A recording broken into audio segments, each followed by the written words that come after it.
Our final topic then with James is customer experience and the importance of it. And it's something we've talked about in other podcasts too. But I suppose to start off with the context, what is customer experience for you? What does it mean to you and your customers? Without sounding too cheesy, it means everything. A lot of our customers will refer us to their neighbours, friends, colleagues.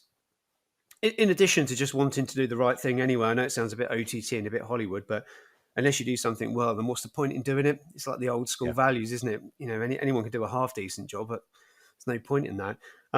Customer experience, because we do so many different things. I know we're talking about off mains drainage, but um, the first job of the day might be a pre-purchase survey, and then we're doing a seller survey. So it's the same task, but a different dynamic.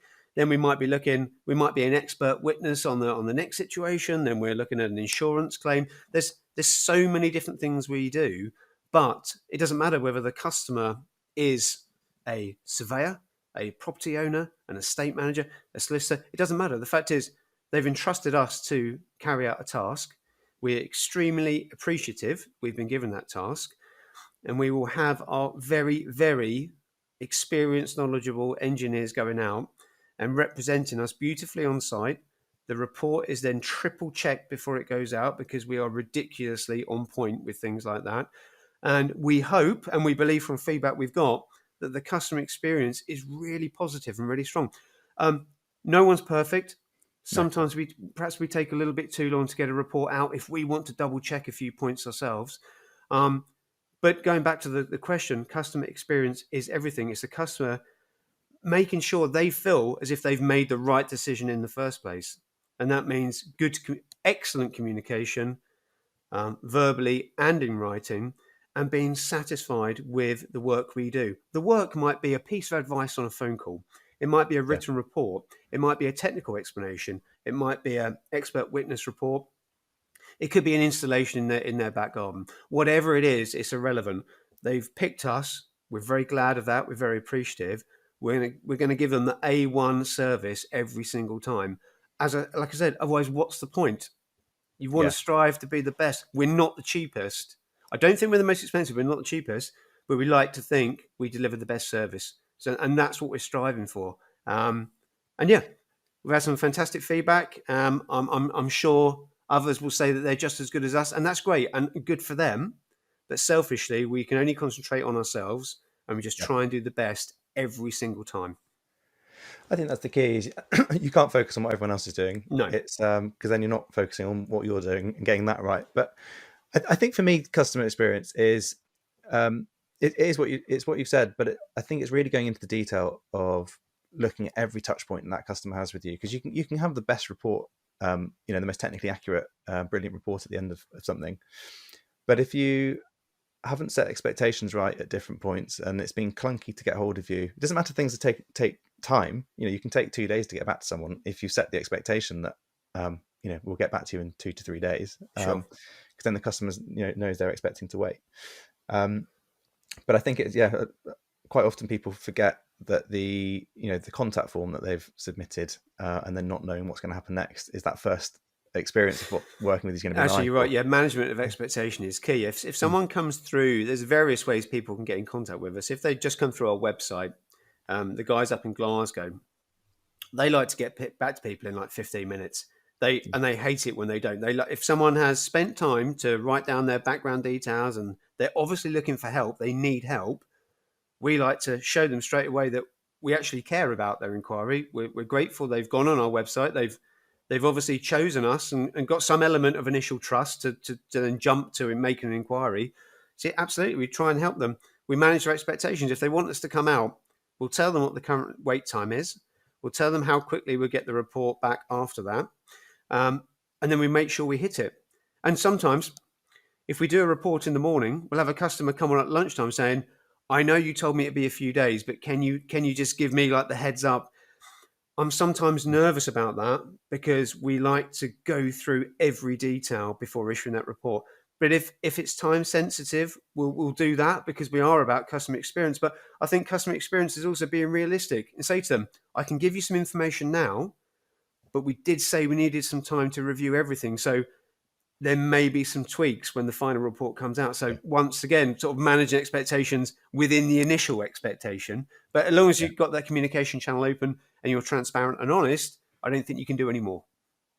Yeah, I think that's actually, it's quite a difficult one, that because you can appreciate the customers' angst or worry about what the outcome is going to be. So they want to get that indication, and equally, you don't want to say the wrong thing. Look through your photos and notes and go, "Oh, actually, that's quite bad. Hadn't quite picked that up earlier." And that can happen if you're rushed. Yeah, that can happen.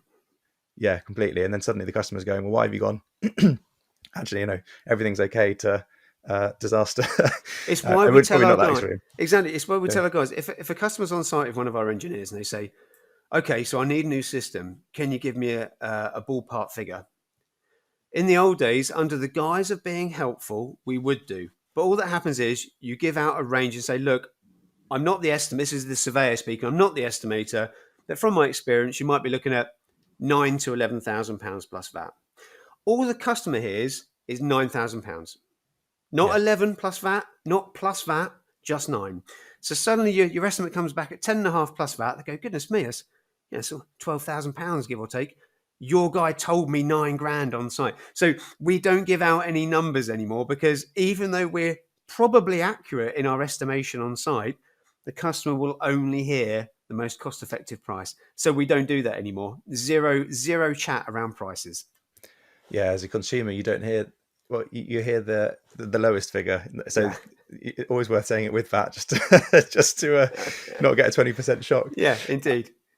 One of the things that you do, we've discussed this, briefly off the podcast, which I think is some surveyors will probably do, but it's something they can, I think, really look into and refine for themselves. Is you do a pre-works meeting, and I think surveyors could definitely do a pre-survey meeting. Some will already do that, but really refining it to answer every question, set every expectation, keep the customer really calm and excited about where things are going.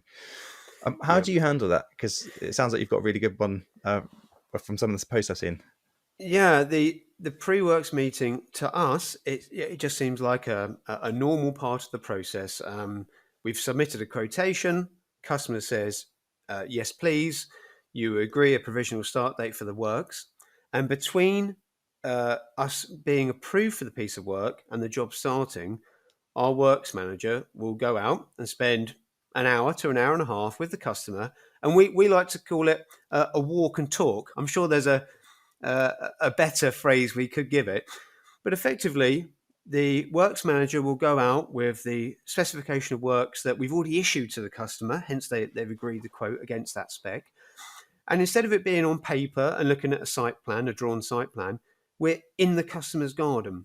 We're explaining on a particular Monday who the guys are, who our engineers are, when they're going to turn up, what's going to happen first in the installation process, where materials are going to be stored, when they're turning up, how noisy it's going to be, how much of a disruption it's going to be, where things are going to be installed. Customer says, "Can I move it a couple of meters this way?" Yes or no, explanation why. And then it's all done on a tablet. And only at the point that the customer is 100% comfortable, that they know and are happy with everything that's been proposed, the works manager and the customer will both sign the tablet, and then a PDF copy will be issued. It's super slick. Yeah. Don't get me wrong, there might be little tweaks during the job. They will be made on a PDF. A revised PDF will then be sent out at the end of the job with the warranty certificate and any other documents that need to be issued on the completion pack. And we just find that all about management of expectations again. There's going to be no surprises for that customer. They know that digger's turning up at 9 a.m. They know that all the boards are going to be down that side of the garden to store the excavated material. There's no surprises. Don't get me wrong, a lot of people still don't realise how intrusive these jobs are, irrespective of how honest and detailed we are. If their garden is their pride and joy, and we're digging it up, understandably, their heart's going to go a little bit fast. But it's all to do with keeping them calm, keeping them informed, putting it back nicely, explain to them that when we leave site after a week or 2 weeks, that's not the end of the job. We'll come back in 6 weeks because there might be a little bit of settlement. We'll put a little bit more topsoil in. rake it out, make sure you're happy, and if we need to, we'll come back again in 6 weeks. It's all about Mm. that aftercare and realizing that we are there to do a good job. They've paid a good price and they're going to get a good job, and that's what it's all about. With that customer experience bit, is training quite important with the team that you're working with? It's easier, I suppose, if you're an individual, you know what you've agreed and you can stick to that. But when you start scaling up and you've got more people involved, or contractors, or whoever it might be, how important is training to make sure that what you've agreed in writing, or agreed in verbally, whatever, it actually happens? Because it's very easy to say we're going to put that set of materials here, and actually it ends up somewhere else. So Yeah. Well, is that an important aspect? yeah, it's absolutely critical, and the continuity is the PDF document that is agreed with the customer and our works manager. Now, on the rare occasions that the works manager can't start the job with the guys, they have got this 6-page document in addition to the site plan, and they know exactly what to do. But I actually can't remember an occasion where we've started a project without our works manager being present. He Mm. may only be there for the first hour, introduce the 2 or 3 man team to the customer, um, have a cup of coffee, make sure everyone's aware of the situation, make sure everyone's got the right documents, contact numbers for the excavator delivery company, and so on and so forth. And off they go. And at the end of the job, on the final day, the works manager will come back just to make sure everything's okay. Um, in in the interim, there are daily worksheets that the engineers do where they take photographs. It's all stored digitally. So at any point in time, we can record what they've done, where they're up to. That's great for an audit trail and for transparency, but also it's great for, because every job is done under a buildings notice. So Mm. if the building control officer can't be there at a certain point, but they said, I need photos of the bedding of the pipework, I need photos of the thickness of the concrete base for the sewage treatment plant, for example. You've got the date stamp photographs. We just pull them up, send them over to building control, and everyone's happy. But it's all about transparency and creating an audit trail for our own benefit as well as the customers. But yeah, the continuity is key, and it's typically down to the works manager physically starting a job with the repair crew, with the installation crew.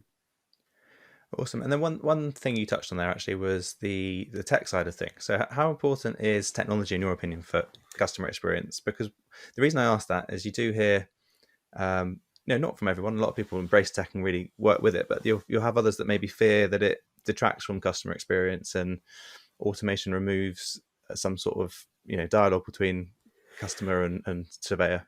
Um, I think that would be the case if we allowed our technology to work as it's intended. And let me explain what that means. Mm.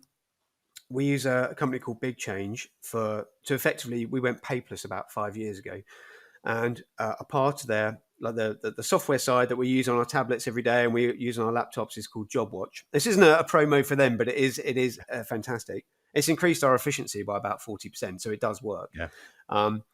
We could fire off documents instantly to the customers if we allow technology to do its thing. And everyone listening to this will go, yeah, that's great, isn't it? Because there are so many nuances around what we do, we prevent that. We put a blocker on that. Yeah. So it's beautifully techy and efficient up to that point. And then the estimator, technical report writer, and myself, we will go through every detail of every report. Because if Yeah. we make a mistake, that could be massively expensive and massively detrimental. So then we just turn the system back on again. Then it can fire out the report after it's had that sort of technical manual input at the most critical phase. And then it just flows again. Yeah. A lot of our customers, they do love the tech. They love the quick exchanges. They love the PDF documents. They love that electronic instant side of it. But the vast majority would still like a bit of a quick conversation after that, just to clarify a couple of points and just to really reinforce that sort of peace of mind label that we like going on about, especially Yeah. on LinkedIn. Yeah, if we really wanted to speed things up, the minute the engineer finished that job at midday on a Monday, 10 seconds later, it could be with the customer. Yeah. But then we've got to have 100% confidence that nothing has been missed and there's no typos that can be misinterpreted viciously. So we actually pause the efficiency at that point, manually check everything, and then kickstart it again. And that's I think the perfect way to do it. It's having that blend. I think sometimes what can happen is people fear or see that technology is all or nothing. It's full chatbot, everything automated, instant, or completely manual. Speak to the customer about every point and do everything yourself. And actually, it's about creating a nice blend. Just because maybe an initial email's gone out acknowledging that an inquiry's been received. Actually, that's just about setting expectations. Being like, here's some information. Here's when I'll be in touch. It's not. We're not going to talk to you. Exactly. Same for that step later on. You could send out the report straight away, but actually, sometimes it's better to still automate it, but have that gap in so that you've got the time to sense check or have a conversation before it goes out. Or you're totally right. And I think some of the guys get annoyed with me because I send out an email to a customer with a report, and I always say there's a lot of information, but in summary. And then I'm repeating the whole process because then I'm giving them some key bullet points. Like, well, we've already done that in the report, but I can't help myself. Sometimes I think people, they will not read a report thoroughly. They will read it and they will pick out the bits that they feel are important, whether they're actually important or not. So what I always do a summary set of bullet points saying, well, everything's important in this report, but you should know X, Y, and Z. So I am duplicating the process, but I don't think I'm ever going to change. No, it's difficult. And I suppose also if a particular customer from the start of the process has skimmed quite a lot of things already, then potentially that's quite a worthwhile thing to do. Yes, definitely. Is there anything else around customer experience you think is worth mentioning at all, or do you think that covers it? I think it covers it. It's just it is that management of expectation. It's clear and concise communication, and it's I saw a post about it the other day. It's eating that frog. If you've got a customer that's not happy about something, just deal with it as quickly as humanly possible. There will always be a point where you're going to agree or disagree, but you can still disagree in a professional, courteous, calm, measured way. Gone are the age of having screaming, matches over a phone or on site. The fact is, there will be differences of opinion. People will think we're too expensive. People will think they've done their own research and they can put in a different system. They think we've overscoped something. But we are ridiculously squeaky clean when it comes to doing the correct job, including absolutely everything in a scope of works. We don't like going back and asking for variations halfway through a job. I think that's sometimes if you come across an unexploded World War II bomb, okay, fine. The T's and C's have to kick in, but we like to be mega thorough, which also proves that we've looked at a site correctly and thoroughly. And hopefully that level of detail will translate to a customer to say, okay, then you've got 20 lines of spec against Joe Bloggs with 5 lines of spec. You're more expensive, but you seem to have included more and thought about more. And I really hope that comes across. And don't get me wrong, we do not win every job that we quote, but we've got a very good conversion rate. And I can only assume that comes down to the level of professionalism, as you say, all the way through that touch point, an initial email, initial phone call, initial site visit, quality of report, speed of follow-up, etc., etc. So we must be doing something right. There's always room for improvement, but if the customer is happy, then we're happy, and it means we must be doing something right. That's a nice note to finish on. Thanks for coming on today, James. I really appreciate all your insight across the different topics. My pleasure. If anyone wants to reach out, ask any questions, get some pointers, how do they get in touch? Well, they're welcome to come through. If they come through to generic email, there's 4 people sitting behind it. So it's info@ukdpsolutions.co.uk. And then welcome to come through to me, james.warren@ukdpsolutions.co.uk. And the website is just ukdpsolutions.co.uk. All the guides and blogs are on there, completely free to download and peruse. So yeah, please, everyone and anyone, take a look, download everything. And if you can gain a little bit of knowledge, then it'll be a good thing. Perfect. Well, thanks again for coming on. Look forward to catching up again soon. Awesome. Thank you so much. Take care.